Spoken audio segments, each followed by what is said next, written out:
Print.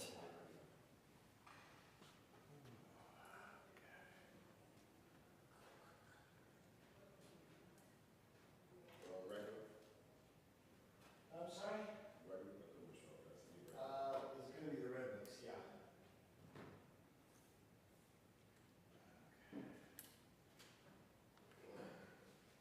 Hi, Edward.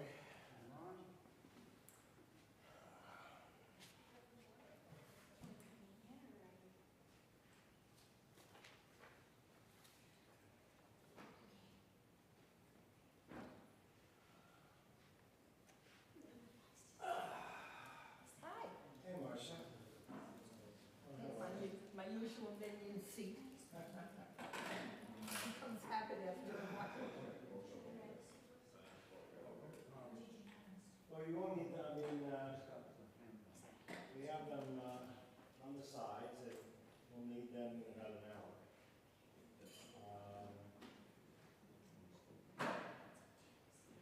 So,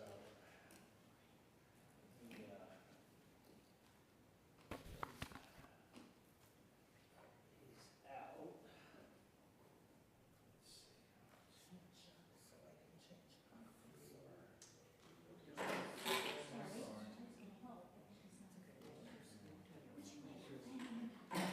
Sure. Here's one for your section. I'm not sure everything to what I'm wearing that day, this way I don't have to think about it. I thought about that. Hello. Do you need one more? Sure. Like one right off the press here. Hot off the press. Out of the press, yes. Number two. Are we gonna get parts? I hadn't thought about that, but, I sure. never read this one. Never read Merchant of Venice? It's, In junior high school, we had to memorize the entire to be or not to be soliloquy. so, Merchant of Venice is not one of the ones that you typically encounter in grade school or high school. Occasionally, Douglas Anderson had a whole program of several hours with various departments, and they had a panel. They asked me to be on it. It was organized by Dana Kressel. Many of you don't know who Dana is, but for those who do, Dana grew up here. Wendy Breezen is her mom, if you know who Wendy is. You would probably recognize her. She's often here on Shabbat. She tutors our bar mitzvah folks. But anyway, so Dana, her daughter, who's now grown, has a child and married, but when she was a high school senior at Douglas Anderson, we did a program, an all-school program. It was really interesting. I got to be on the panel. Lee, Mackenzie, there are a couple of, there's a handout here, if you want to just grab. Thank you. So, we'll get started. Tish BAv afternoon, over the course of the years, we've done many different kinds of studies. Sometimes, often we're looking at a Jewish text, a historical chronicle of a particular period of persecution, or we've looked at various passages in the Talmud, or we've dealt with theological questions. But in there, we've also looked at literature over the years. And a number of years ago, I did a Tish BAv study program on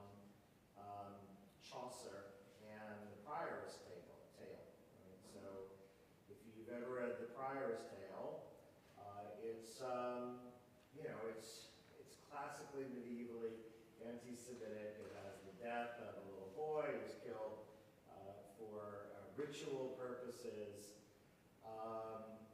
And it's Chaucer's Canterbury Tales is a classic of English literature. So we did that, and this year I decided that we would tackle The Merchant of Venice. But before we actually get into the play, I did want to talk a little bit about some of the background. So this is Elizabethan England, right? It is the 16th century. It is during the reign of the Tudor monarchy.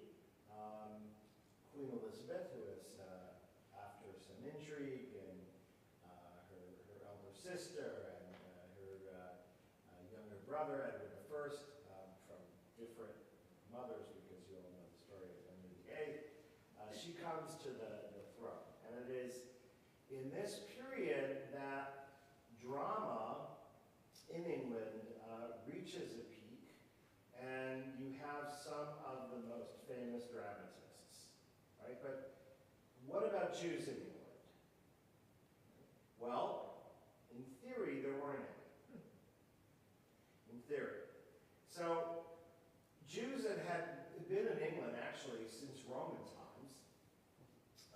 As elsewhere, they undergo persecutions during the Middle Ages, lots of Christian blood libels, right? Jews are killing Christians, especially children, for their blood, and their wine, and their Passover matzah. There are charges of desecration of the host, all kinds of things. And we have in Norwich in 1144, Suffolk 1181, Bristol 1183, Winchester 1192, London 1244. I alluded to the story of Hugh of Lincoln, which is in 1255. Chaucer is writing about this a century later. And still, Jews were allowed to live in England, tolerated, right? They were not citizens. They were given the opportunity to live and to practice their religion unmolested under certain conditions, but it was permission that could be revoked at any time, for any reason. And that is exactly what happened in 1290. So in 1290, actually, right around Tish BAv, as happenstance or not, they are expelled by King Edward. Now, why does he expel the Jews? Right? It's not because he has this great surge of Christian fervor, but he figures the Jews who are largely involved in usury, because they have very little choice to earn livings in other ways. They're not eligible to belong to guilds or to be artisans, except in their own communities. They're not allowed to own land or farmland. And because church law prohibits Christians from lending to one another, it became a niche that Jews had to engage in order to be able to survive. But Edward has the great idea that if he expels all the Jews, but keeps their property, he will get rid of a nuisance and emerge richer. Now, of course, the role that Jews had played in commerce would cease, but that was something he was willing to do. So Jews are officially banished, expelled from England the summer of 1290, and they don't live again in England as a community until 1656. When a famous rabbi named Menashe ben Yisrael, who was from Amsterdam, has a correspondence, and it's a fascinating story in its own right. We're not going to really deal with it today, convinces Oliver Cromwell, Lord Protector, right? Charles I has already lost his head. There's no monarch on the English throne, but he convinces Cromwell that it would be good for England to have Jews. And he does it on practical grounds. Jews are living in Amsterdam where they have been accorded a significant amount of freedom and the ability to practice their religion. They're very involved in the commercial life of Amsterdam. He points out that that would be beneficial to England as well. But he also suggests that according to Christian belief, there could be no second coming of Jesus until Jews were living scattered, that they had been scattered throughout the earth, that they had been dispersed everywhere. And so by Cromwell's own power, or his intransigence, he was holding up the second coming of Jesus. Now, Menashe ben Yisrael didn't believe this himself, but he knew that that would be a potent argument to a Puritan like Cromwell. So long story short, in 1656, Jews are granted the right of return. They are given the ability to practice Judaism openly. Their status, though, they are not eligible for citizenship. Anybody know at what point Jews finally became eligible for birth citizenship or naturalization in England when the last of the disabilities were removed from them? And we're not talking about social prejudice, just legal. Is that how some Jews came to the colonies? Oh, before this, 1858. It's during Victoria's reign. Oh. That finally Jews in England, now there were Jews who could be naturalized by edict of the crown, but that as a group, the last discriminations were removed from them in 1858, when English Jews received formal emancipation. So anyway, we have 366 years between expulsion and return of an open and organized Jewish community. So that means, or that leads, I guess, to the question, well, were there any Jews in England? And the answer is yes. Not an organized Jewish community, wouldn't go, no Israeli consulate, no synagogue with a, but there were a small number of Jews living below the radar who were left alone. They just minded their own business. They didn't make any waves. And they also didn't publicly announce their Jewishness. And of course there were conversos. There were Christians. Now, there had never been an Inquisition in England, number one.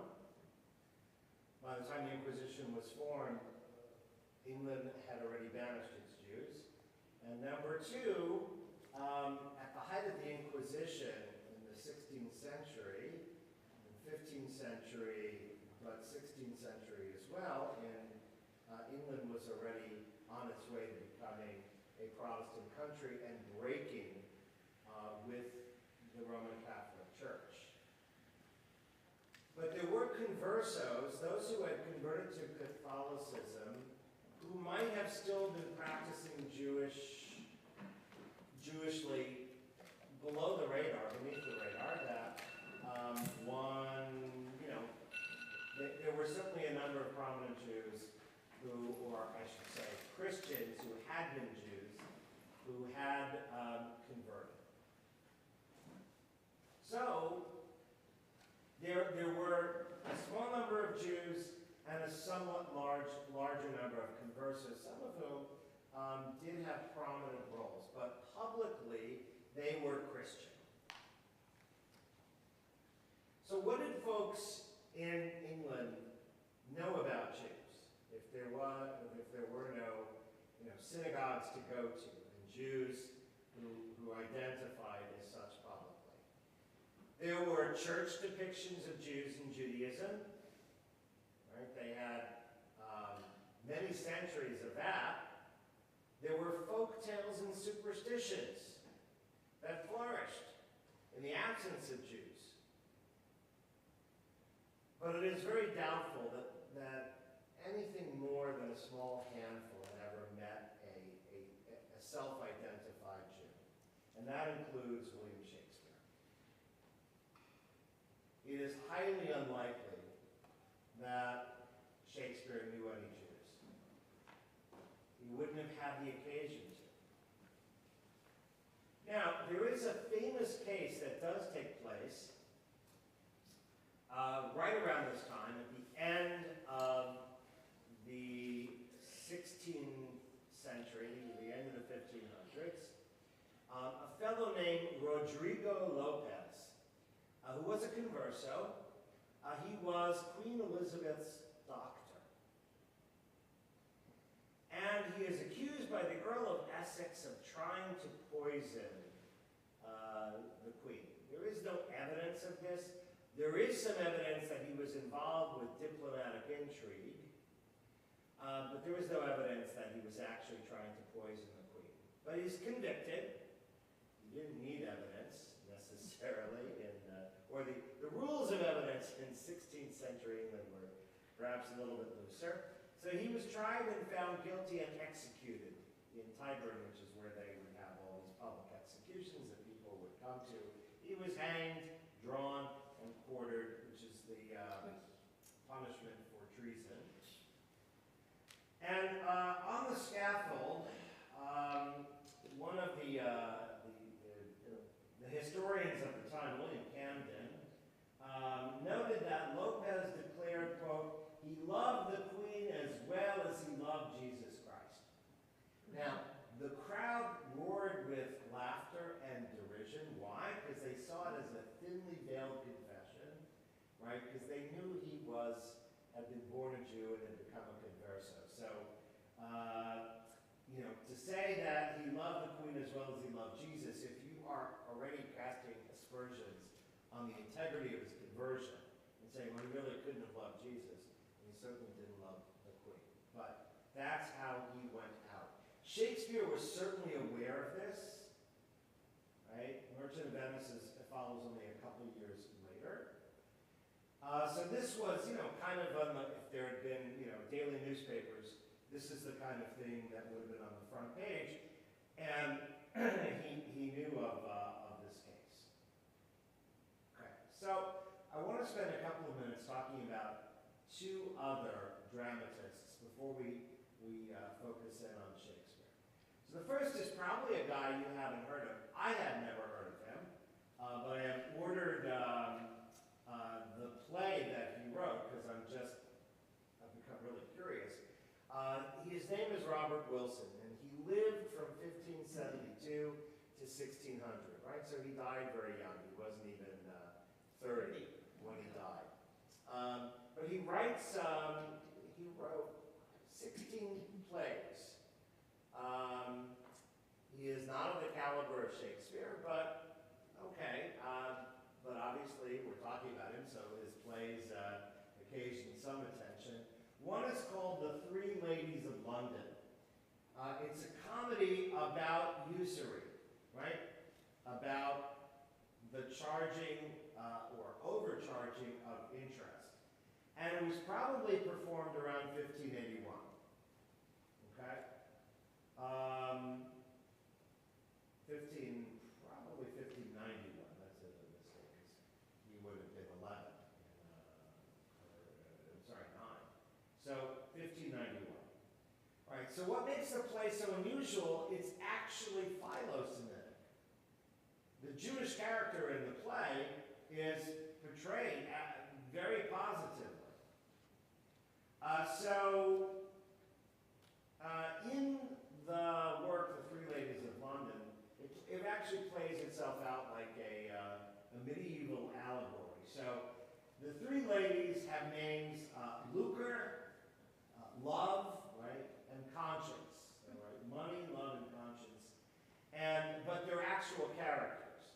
And they contend with other characters named love,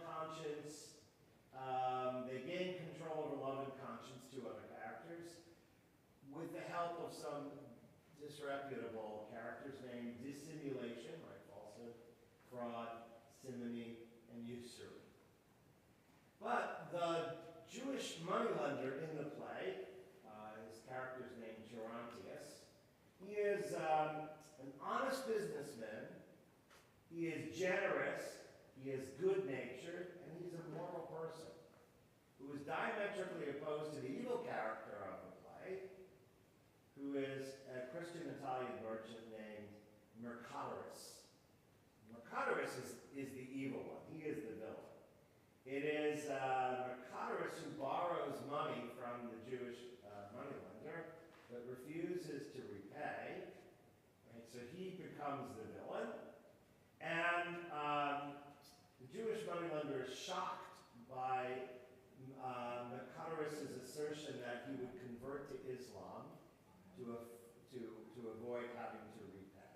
I haven't read the play yet, but I find it really interesting that this is a play in which, it's about a Jewish moneylender, a Jewish merchant,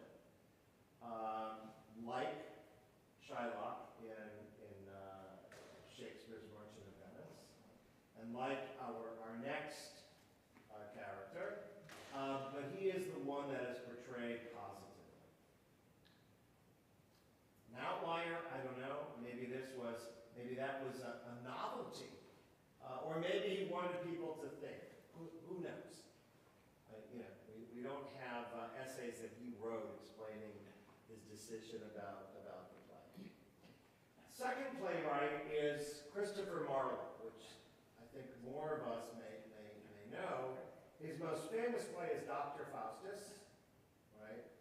So it is an Elizabethan exposition of the story of Faust, right, which gets even more play later on with Goethe and the opera.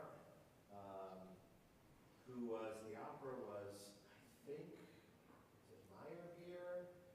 It was a Jewish composer that actually wrote the opera Faust.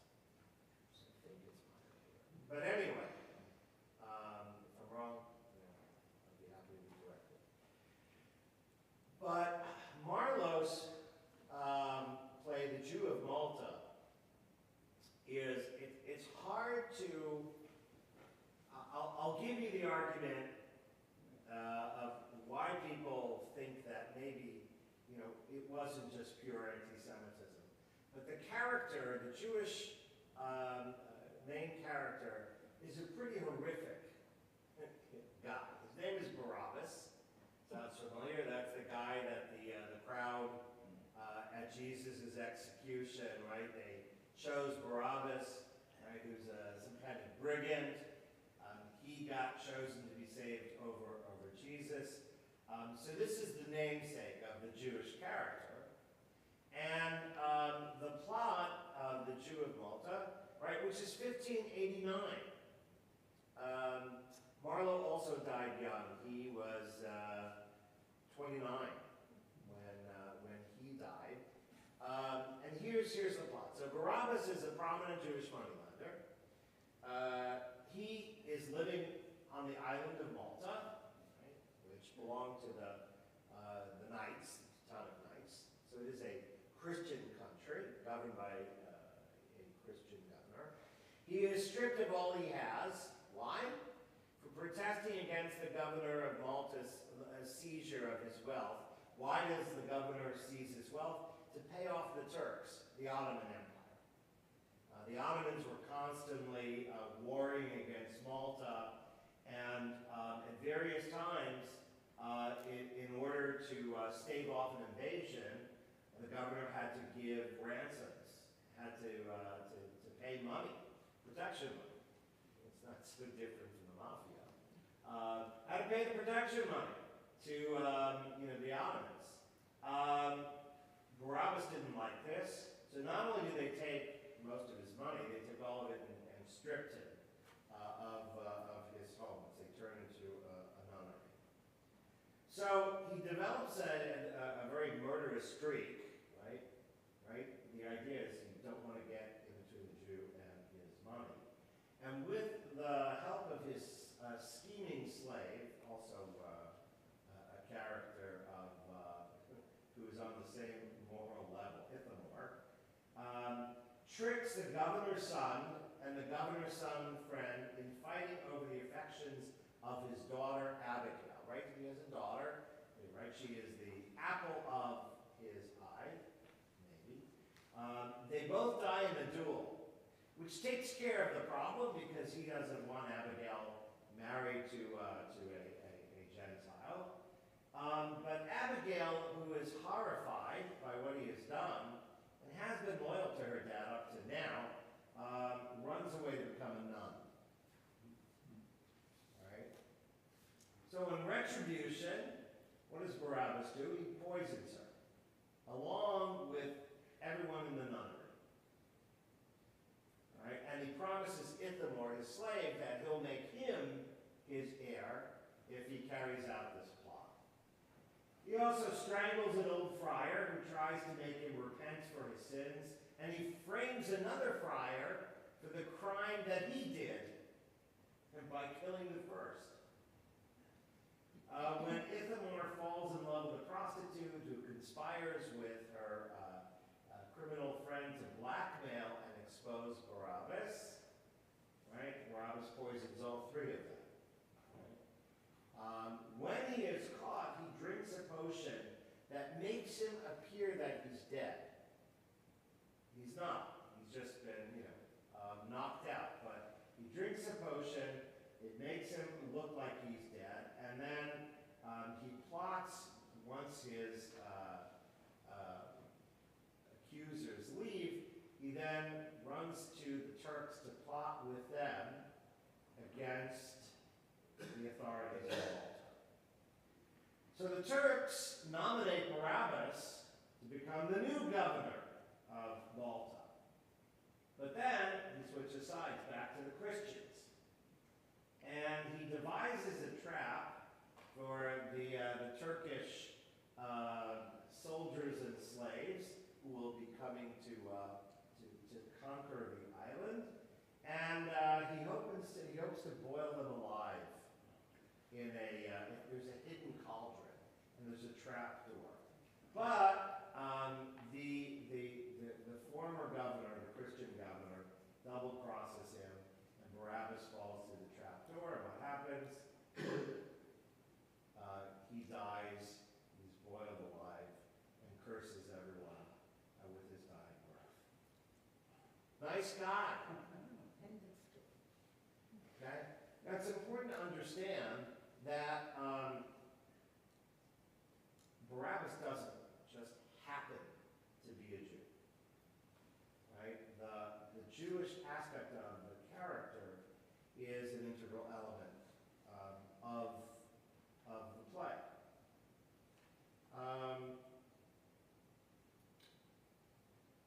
The one thing that some modern scholars offer in defense is that if you read through the play, and this was just a very, very quick synopsis, it does point out the hypocrisy of organized religion, whether Islamic, Christian, or Jewish, or that it can be hypocritical. Because both the Turks and the Christian Maltese are doing things in the name of their faith that are hardly kosher.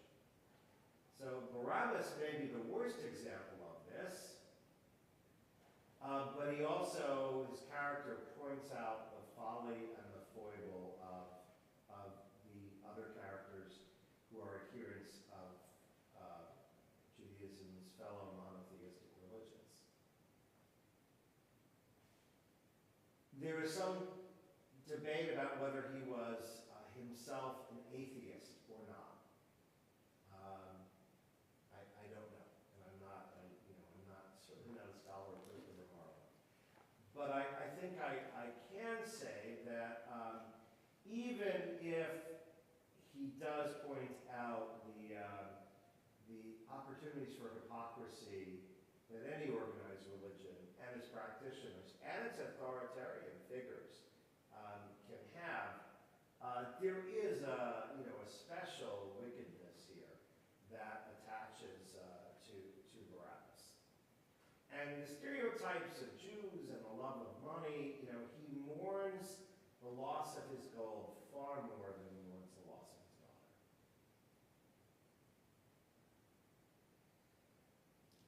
That certainly would fit with the anti-Semitic tropes.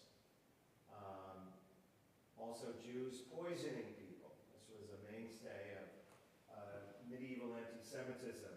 During the Black Plague, Jews were accused of poisoning the wells of Christian communities. So there are clearly anti-Semitic tropes in here, and whatever quote-unquote redeeming value there is, I think we should call it for what it is. It is a play, redeeming merit or not, that has is clearly anti-Semitic in its assumptions and its depictions. So, the other thing that in reading at least little excerpts, there were constant references to Barabbas's big nose. So, again, even the kind of grotesque way in which he is described by Marlowe, which none of the other characters are, that, again, gives us pause about what's going on here. Okay, so now we're up to merchant events. Just curious, how many people here have read it, seen it, familiar with the story? Okay, so some of us. I have, it's an excerpted script over there. I know it's certain things. Okay. So then it's worthwhile for me to try to summarize the events. So Shakespeare wrote this. This is after Marlowe, and in fact, there's some speculation that he may have been inspired by Marlowe. There are certain similarities between his play and The Jew of Malta. He certainly was only maybe 3 or 4 years earlier that the Rodrigo Lopez case and his execution had been in the public eye. But it's believed to have been written somewhere between 1596 and 1598. And in the first folio, which is considered to be the most authoritative arrangement of Shakespeare's plays, it's classified as a comedy. Right? We may not see it as so comic, but it had many of the elements of right? You had people cross-dressing and hiding their identities, and so it's classified as a comedy. It doesn't mean that it was, comedy in Elizabethan England had a different sense of the terms to some extent than it does for us, but be that as it may. All right, so here's the basic plot. You have a guy named Bassanio. Right? Bassanio is a young Venetian nobleman, but he's dirt poor. I mean, he's lost his money, whatever. He squandered it, gambled it, lost it in business. We don't know. But he wishes to woo a very beautiful and wealthy woman named Portia, right? She was heiress to this estate in Belmont. Now, Portia, who is orphaned, had a father who left a will that any suitor qualified to try to marry her could come, but there were 3 chests that he had. One had a gold lid, one had a silver lid, one had a lead lid, and depending on what was inside, if you found the portrait of Portia inside the correct, well, you only had 1 try. It wasn't like, 2 out of 3, or you had 1 try, and if you have to go and be banned forever, you couldn't try again. But Bassanio thinks that he's worthy of Portia, but he needs, money to buy himself an entourage, so he goes to his friend Antonio. Antonio is a very well-respected merchant, Christian merchant, a businessman, and says, hey, I need you to lend me $3,000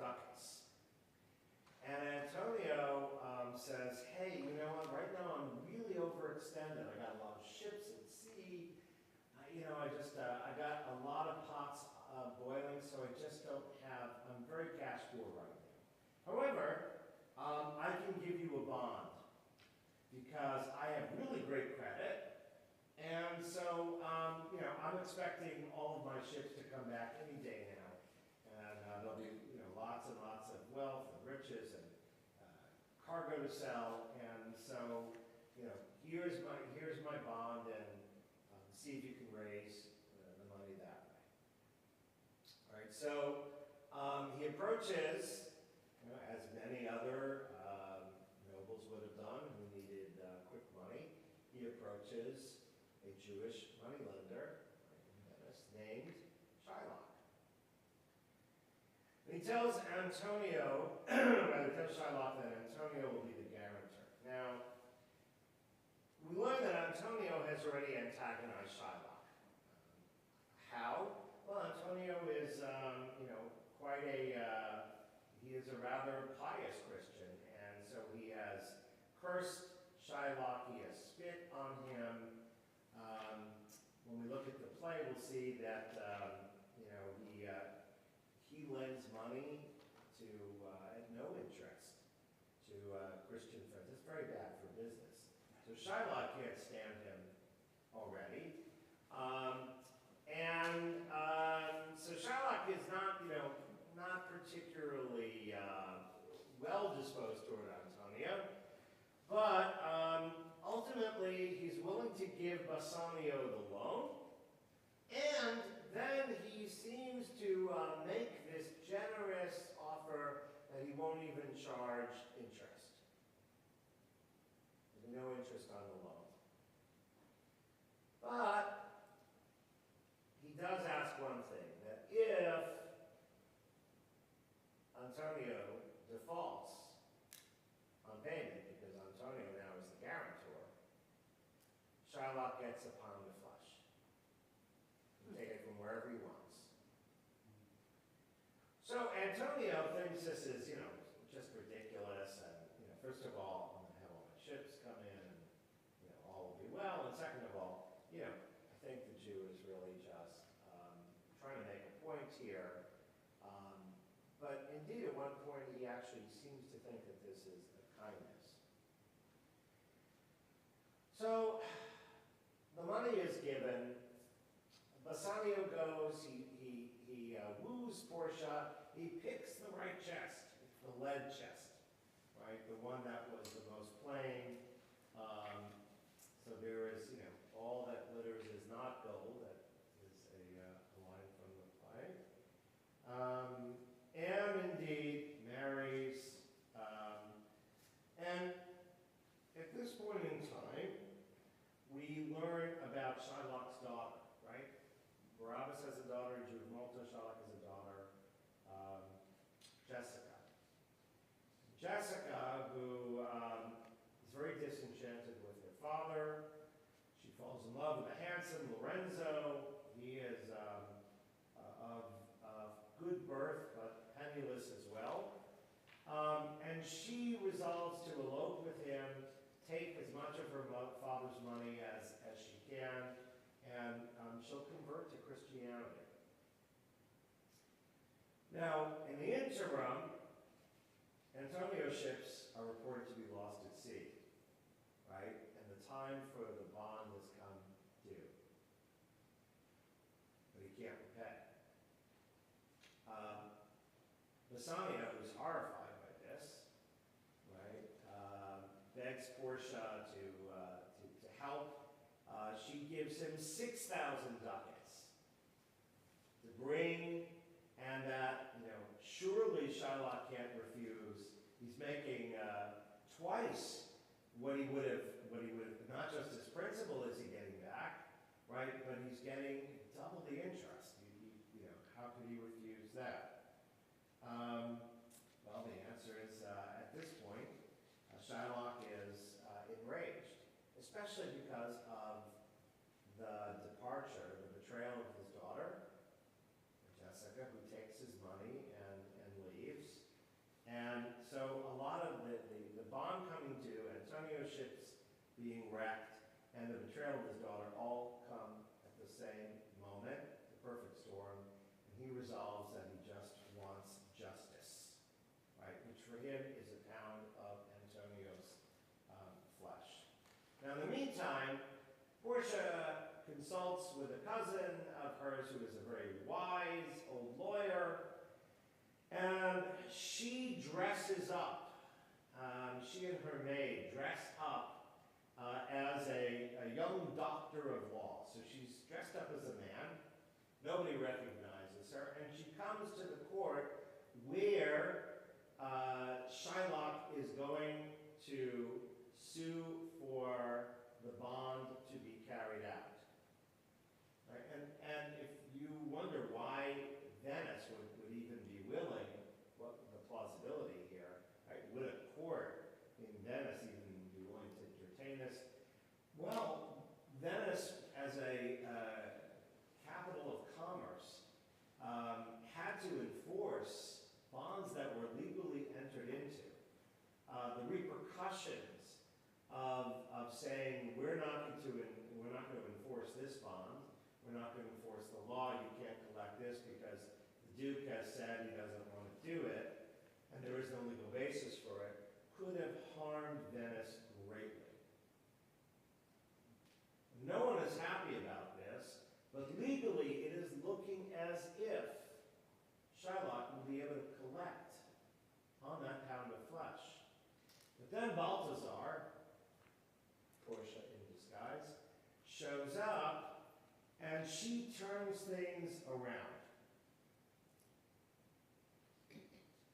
He demands his pound of flesh. She tries to convince Shylock to be merciful, or I should say, he, Balthazar, tries to convince Shylock to be merciful. Right? It's also one of the famous speeches of the play about mercy falling like the dew of heaven and be merciful, Jew. Shylock doesn't want to be merciful. So then what Balthazar does is actually, in using almost Talmudic logic, hoists Shylock by his own petard. Says, all right, yes, you can have the bond. You can take a pound of flesh. Shylock doesn't want a doctor there. Balthazar says, why not, to staunch the wounds? No, it doesn't say in the bond, I don't have to do it. Then Balthazar says, all right, you're entitled to your pound of flesh, but no blood. You may not shed a drop of Christian blood. Why? It's not in the bond. So you take the pound of flesh, but you better be damn careful. If it's a tiny little fraction over, you will be forfeit to the most severe penalty. And not a drop of blood. Of course, this renders it null and void. So Shylock is frustrated, and then he says, all right, I will take the bond and the 6,000 ducats. He said, no, you forfeited it. You forfeited that in this court when you insisted that you wanted to have the bond, the justice of the bond, the penalty. You don't get that back. And moreover, we have a law in Venice that whenever an alien, right, he is an alien, he's not a citizen, he is a tolerated member of society. Whenever an alien attempts to take the life of a Christian, which surely would have happened here, he is sentenced to death, and his property is forfeit half to the state and half to the injured party, or the would-be injured party. The Duke of Venice, I will show you how merciful we are as Christians, gives Shylock his life, and says he'll remit the half of Shylock's property. Antonio says, I will agree to this if the half that goes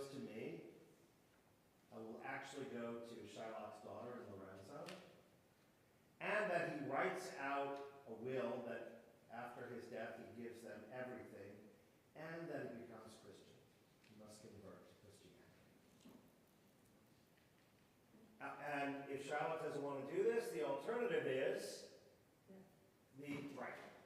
We can go back to plan A, which is you don't accept this package, right? You'll be executed. So Shylock gladly consents, given the circumstance, and he goes off ostensibly to be converted, and that's the last you hear from him in the play. All right, it's a happy ending for Shylock, but although I suppose if, from a Christian perspective, converting the Jew is a good thing, it's a happy ending there. But Shylock is thwarted, and lo and behold, the news of Antonio's ships were in fact, they were wrong, and the fleet bearing his cargo is coming into the port, and indeed he has not lost his good fortune after all. And that is the end of Merchant of Venice. So, all right. So now let's take a look. We only have 15 minutes, but I want to look at a couple of things in the play. So if you go to the script.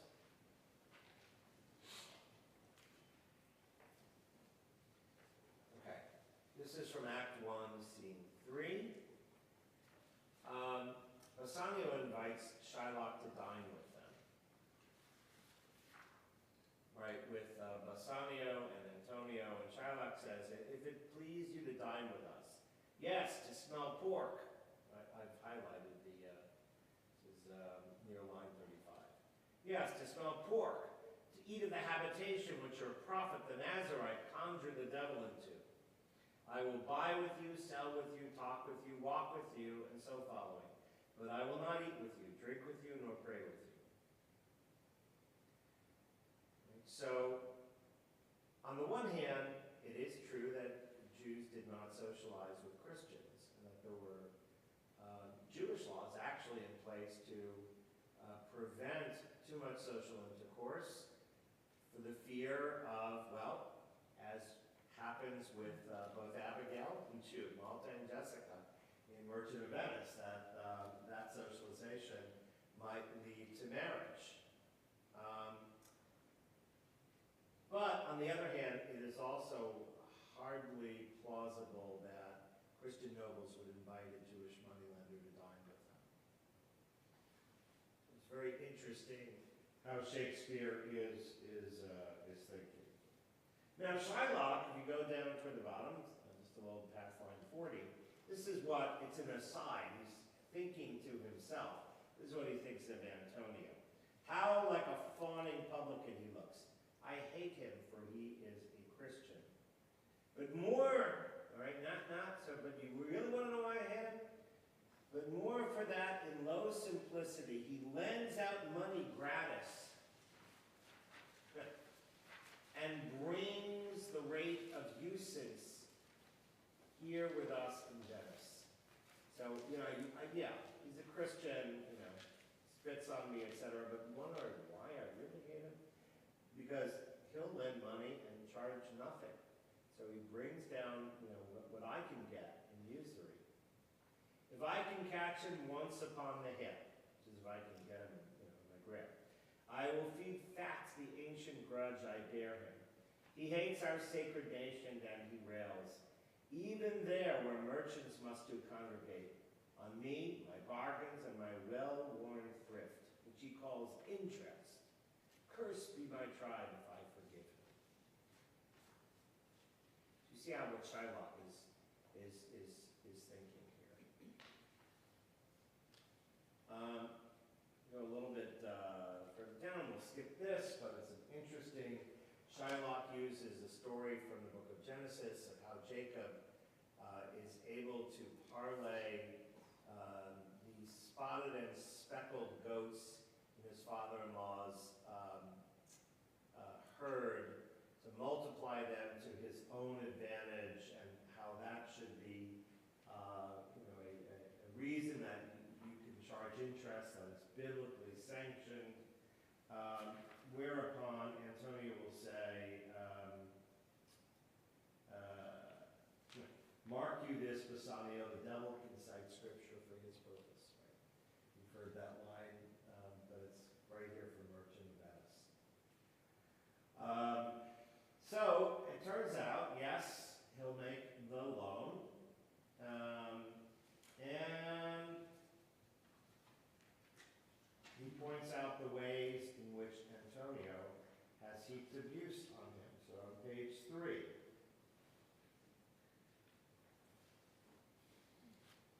You that did, this is line 127, you that did void your room upon my beard, right? You spat at me on my beard. And foot me, kicked me as you spurn a stranger cur over your threshold. Money is your suit. What should I say to you? Should I not say, hath the dog mercy? But Is it- nothing to do with money. Oh, I have dog money, sorry. Is it possible a cur can lend 3,000 ducats, right? You called me a cur. You kicked me like a cur. You spat at me. Well, can a dog lend you 3,000 ducats? Or shall I bend low and in a bondman's key with bated breath and whispering humbleness say this, here, sir, you spat me on Wednesday last. You spurned me such a day another time. You called me dog. And for these courtesies, I'll lend you thus much money? Now, Antonio is not apologetic. He says, look, I would do it again in a heartbeat. But, my friend Bassanio needs the money. So, he offers, fine, I'll give you the money. I won't even charge you interest. Bassanio says, hey, this is a kindness. But Shylock says, this kindness will I show. Go with me to a notary, seal me there, your single bond, and in a merry sport, if you repay me not on such a day, in such a place, at sums as are expressed in the condition, let the forfeit be nominated for an equal pound of your fair flesh, to be cut off and taken in what part of your body pleaseth me. Content in faith, Antonio says. I'll seal to such a bond, and say there is much kindness in the Jew. He doesn't think that Shylock is serious. Bassanio is not so sure, but Antonio seems to be.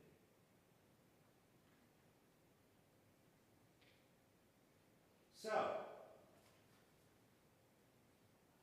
Antonio seems to be under this assumption that maybe Shylock isn't so bad. Hide thee, gentle Jew. The Hebrew will turn Christian. He grows kind. Right? To be Christian is to be kind, says Antonio. All right. Let's go on a little bit. Shylock's famous speech, other than his famous speech, and the one that makes people think that this is, this is actually a plea for common humanity, right? So, some of the compatriots of Antonio, want to know, Shylock, how could you make an agreement like this, and what sort of evil thing are you up to? Right? Why, I am sure if he forfeit, God will not take his flesh. What's that good for? Like, what's going on here? Why would you enter into such a bond? And this is what Shylock says. He answers the question. Debate fish with all that. I can do that with his flesh. If it'll feed nothing else, it will feed my revenge. He hath disgraced me and hindered me $500,000, laughed at my losses, mocked at my gains, scorned my nation, thwarted my bargains, cooled my friends, heated mine enemies. And what's his reason? I am a Jew. Hath not a Jew eyes? Hath not a Jew hands, organs, dimensions, senses, affections, passions? Fed with the same food, hurt with the same weapons, subject to the same diseases, healed by the same means, warmed and cooled by the same winter and summer as a Christian is. If you prick us, do we not bleed? If you tickle us, do we not laugh? If you poison us, do we not die? And if you wrong us, shall probably not revenge. If we are like you in the rest, we will resemble you in that. If a Jew wrong a Christian, what is his humility? Revenge. If a Christian wrong a Jew, what should his sufferings be by Christian example? Why? Revenge. The villainy you teach me I will execute, and it shall go hard, but I will better the instruction. All right, so that is probably the most famous speech of the play, and certainly the one that makes us think that, well, maybe Shakespeare here is offering us a more complicated picture. Given that we will need to end very shortly, I want to there's so much more that we haven't done, but hey, it's life. I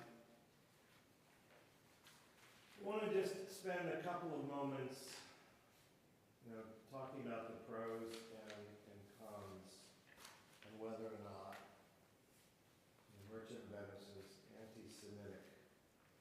What does that mean in this context? So, let's start with some of the cons, right? And very clearly,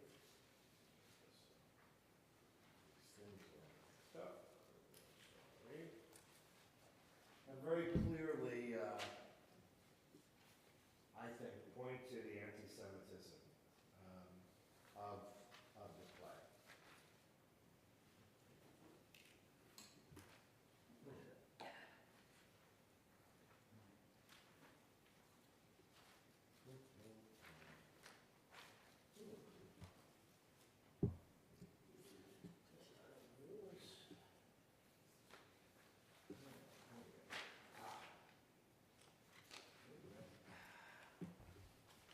Oh, my notes. Oh, that's stuff. Wish we had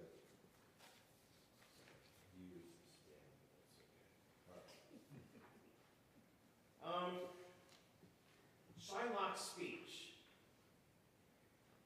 In Elizabethan England, the audiences laughed at this speech. It was funny to them, because what Shylock is doing is stating the obvious. Nobody is disputing that Jews have bodies, that they are people. What's not here, though, is an assertion of his soul. They also found it very funny, the line about, if you prick us, do we not bleed? Because, of course, that to them was a joke about circumcision. Only after the Enlightenment did this become seen as Shakespeare trying to show Shylock's humanity. But even there, what's the last thing that he speaks of? Revenge. Revenge. It's, what do we have in common? That we hate each other, and if you, do me wrong, I'm going to revenge myself on you, and vice versa. So I think we have to be very careful. We may be reading this with our own modern slant, but in Shakespeare's time, this notion that, yes, we suffer hot, we suffer cold, if you poison us, we die. None of this was in dispute, but it didn't mean that a Jew had a common bond with a Christian. Yes, superficially, they're both humans. But on the point of character and soul, that's conspicuously missing. Laura? In Everybody Loves Jews, Dara Horn has a chapter about listening to the Merchant of Venice with her son, who was, I guess, 8 or 10 or something. And, they get to this speech. And he said, Mom, that's supposed to be the good stuff. That's what every villain says. And to explain why they're so bad. Right. Well, it's also kind of what, devil would say, "I'm not so bad, I'm just trying to make a living, I'm just trying to." But so can we read it in a more positive, charitable light? We can. But I think we just have to be careful to know that that is not necessarily the context in which it was written or what it was trying to do. Harold Bloom, well-known American literary critic, said this: "One would have to be blind, deaf, and dumb not to recognize that Shakespeare's grand equivocal comedy, The Merchant of Venice, is nevertheless a profoundly anti-Semitic work."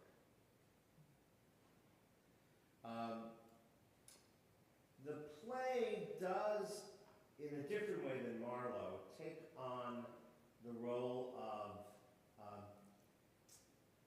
superficial identities and going below the surface. And the cross-dressing in the play in particular, Jessica, his daughter, dresses as a boy at one point as she's leaving her father's house and sneaking away with Lorenzo.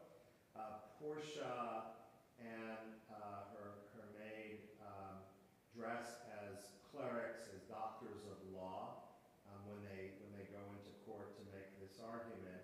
And you can say that was, well, women wouldn't have been given an opportunity to address the court as doctors of law, and that is very true. But there's something more going on here in Shakespeare. And the transgendering is reflective of a kind of transvaluation where the Christians are acting like Jews, right? Balthazar, in proving, right, you can only have the flesh, not the blood. I mean, it almost would seem, Shakespeare never studied Talmud, but they're using a kind of legal hermeneutic that you would have expected, in a Jewish context. And they are begging Shylock at first to be merciful, but in the end they are not merciful. They are as unmerciful as the Jew. Right? At the very least, if you want to be strictly just, he should have had his principal back. He had not, in the end, harmed Antonio, and he had made the loan. So the Christians of the play are not necessarily themselves all that Christian.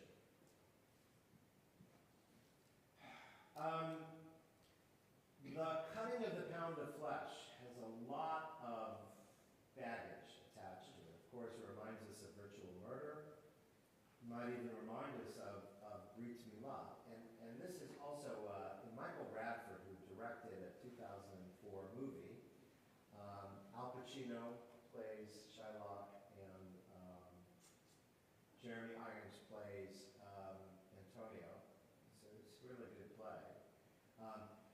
Right before Shylock, you have to watch this carefully, but before he's going to cut the flesh, he stopped, but he mutters what it seems to be a bracha, right? Like he's saying a prayer over a bris. I mean, that was a stage direction that was not in Shakespeare, but it was in Michael Radford. So, is it a reenactment of ritual murder, potentially? Circumcision, right? The idea that you're trying to convert Antonia. Just as Jessica gives up her Jewishness. Why? Not for faith, but because she's sick and tired of living in her father's, drudge-filled house where she's shut off from the world. Lorenzo's the handsome, Christian guy. So she steals his money and elopes. So she too takes on an identity, but it's not really who she is. And Shylock at the end, of course, is forced to convert. But what makes him, quote unquote, Christian? And remember this against the background of the conversos, right? Christians with Jewish ancestry who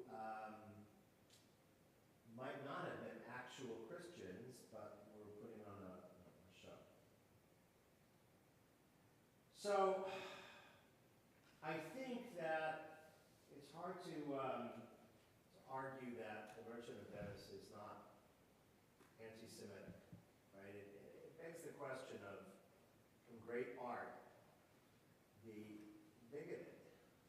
And, maybe the answer is yes. It's a really interesting question. I don't know where we're going to resolve it. The play is masterfully written. On the other hand, I think Harold Bloom is right. You would have to be deaf, dumb, and blind to not see the anti-Semitism in the play. I just want to take a moment, because I was fascinated, and I hadn't really ever thought about this, but Shylock was performed in Jewish contexts, certainly from the 19th century on, right? So I thought I'll just share that with you, and then we'll go right to Mariv.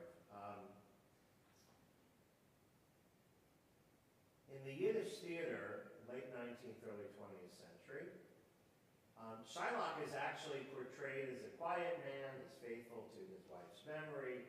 He's filled with love for his daughter. He suffers. His suffering brings not just resentment, but dignity.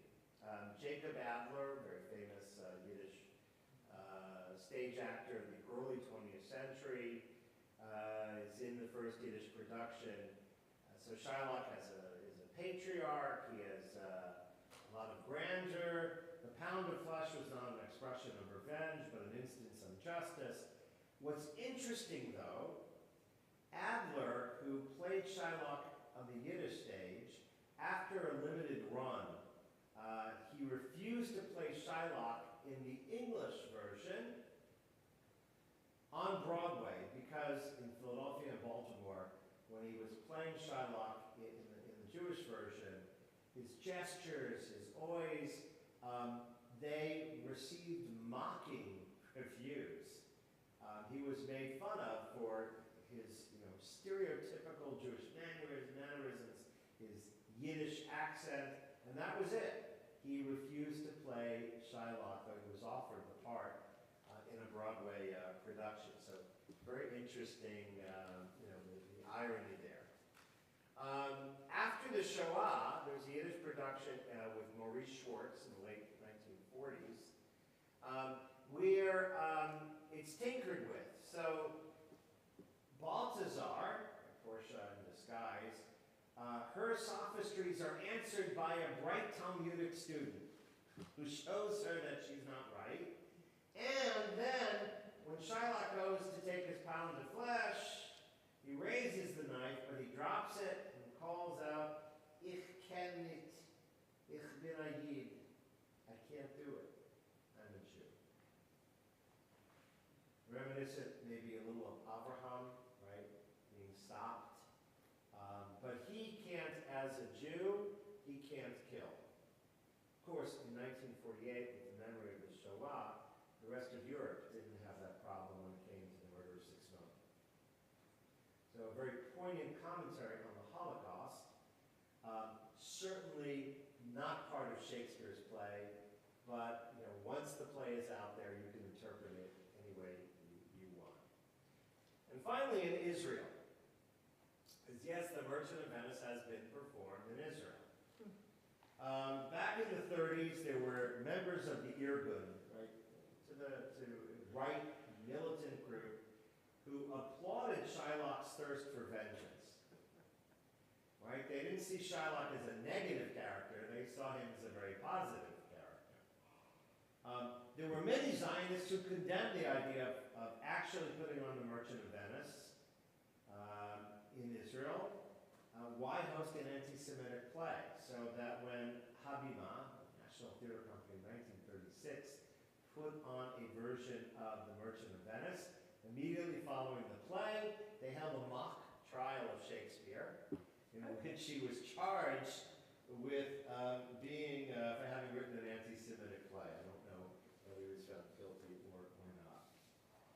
And finally, more recent left-leaning productions. There was one by fellow Omri Nitzan in 1994, who set the Merchant of Venice against events following the Yom Kippur War, and the speech that Shylock gives about his common humanity, he puts it in the mouths of captured Egyptian soldiers, begging their Israeli captors to show them mercy.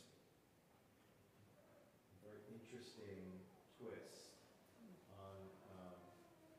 So, how an anti-Semitic play has gotten so much performance in Israel and in the Yiddish theater, I'll leave you to ponder.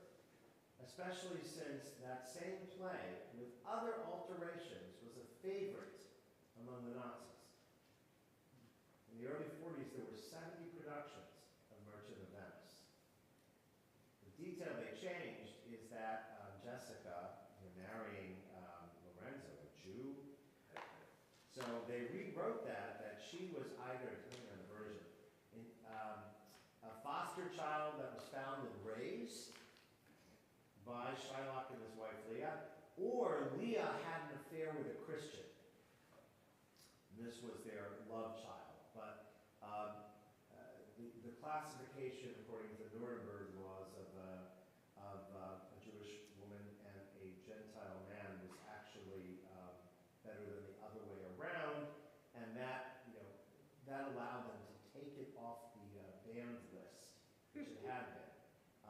And it was performed on the radio, was performed on the stage, and you can imagine how Shylock was even physically portrayed. So here's this play, favorite among the Nazis, yet one that was also performed in the Yiddish theater and even in Israel. So what to make of this? I don't know. But anybody who tells me that it's not anti-Semitic, I think is wrong. So we'll leave it there, and we'll continue with Mari. We'll be in the Red Siddur, and then we'll have a little break to fast for those who like to stay. A little bit of light refreshment. There are the Siddurim here.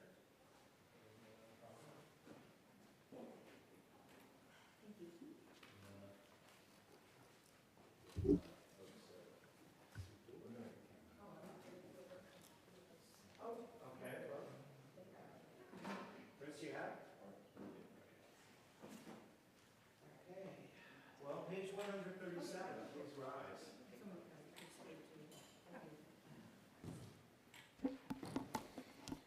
והורח ומכפר בם ולא ישחית, והרבה שלכם אדוני יושיע מלך יעננו ויום קוראנו, ברכו את אדוני מבורך.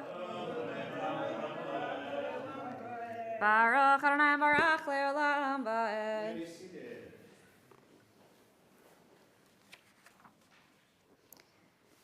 אל חי וקיים, תמיד לך לעולם בברכת אדוני אמרי ברבי.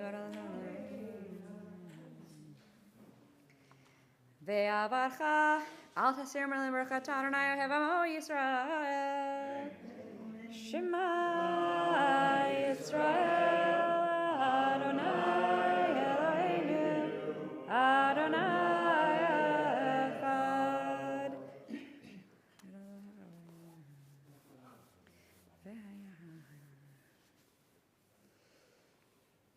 I'm sure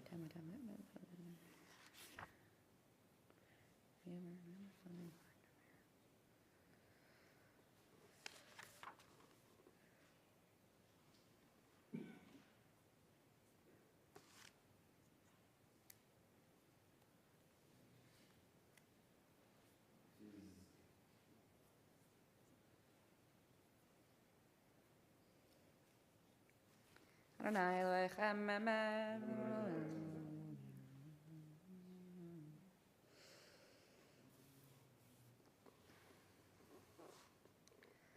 Umalchuto b'ratzon kiblu aleihem Moshe b'nei Yisrael chanu shira v'simcha rava v'imru chulam. Mi chamocha v'elim Adonai, mi chamocha nedar b'kodesh, nora tehilot osei pelech. Malchut charo v'necha bokeh yam lifnei Moshe ze'elianu v'yamru Adonai imloch le'olam v'ad. V'nemar ki fad Adonai Yaakov, u'ki'elo melech menurach Adonai gal Yisrael, hashkiveinu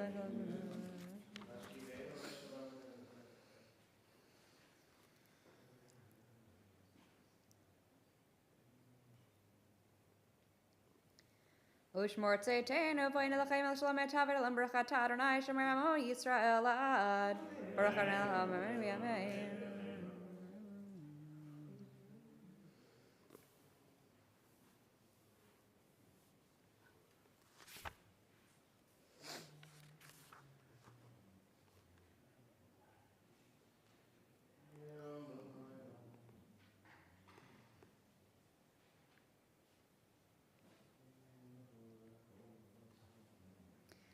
Ki hamalchut shel chahim atim lach bechavod, ki ein lan melachat brachat Adonai lechu chedot habinim lachalil v'kol masav.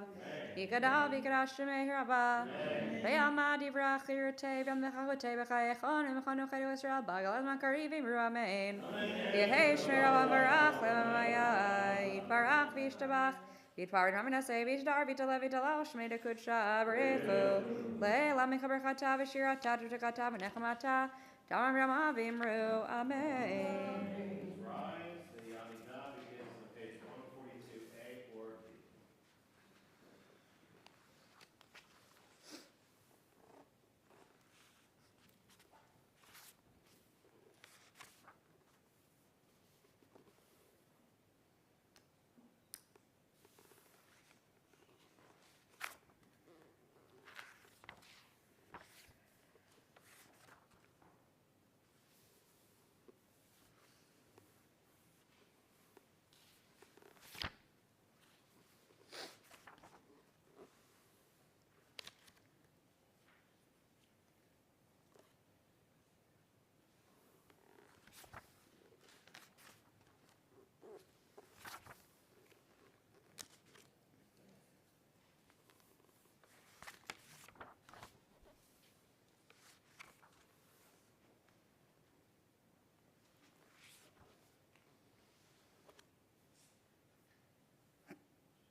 You are still completing your personal Amidah. Please continue. Otherwise, we turn to page 149 for Kaddish Shalem.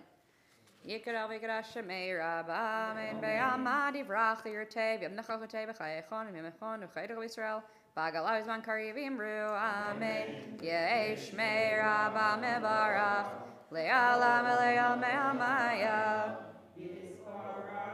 Yitbarach v'yishtabach v'yitpar v'yitраminasei v'yitadar v'yitalev v'yithalal shemei dekudsha b'richu le'elam mikol berchata v'shirata Tish BAv v'nechamata da'amir amam v'imru amen Tikabal zotonon Yisrael kadamash maya v'imru amen Yesh lamar av min shmaya v'chaim elino Yisrael v'imru amen Oseh shalom v'imru mavu yaseh shalom Alinu v'yakol Yisrael v'imru amen Aleinu l'shabeach ladon hakol Lategeru la'leyotzer reshit Shelo asanu kegoye aratzot ולא שמנו כמשפחות האדמה, שלא שם חלקנו כהם, וגורלנו ככל עמונם, ואנחנו קוראים ומשתחווים ומודים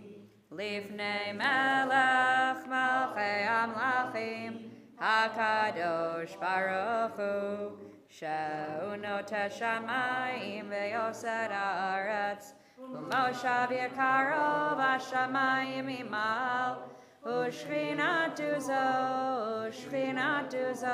בגובה מרומים, הוא אלוהינו אינו דמוקנו.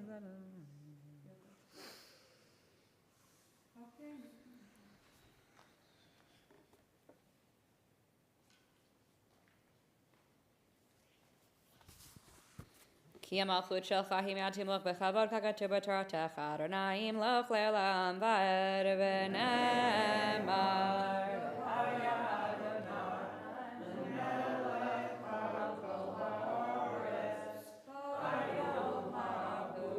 ביום ההוא יהיה אדוני אחד, ושמו אחד,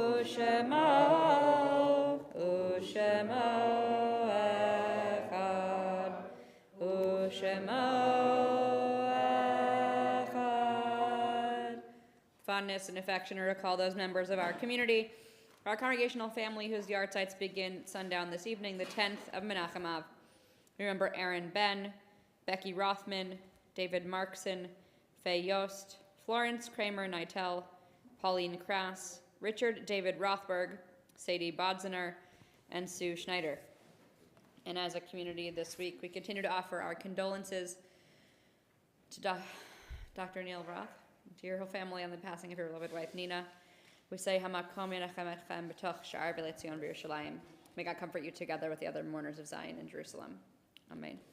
For all those who remember this evening, we say, Yehi Zichram Baruch, may their memories be for a blessing, and may they rest in peace. Amen. Mourners Kaddish Kaddish Yatom, page 151.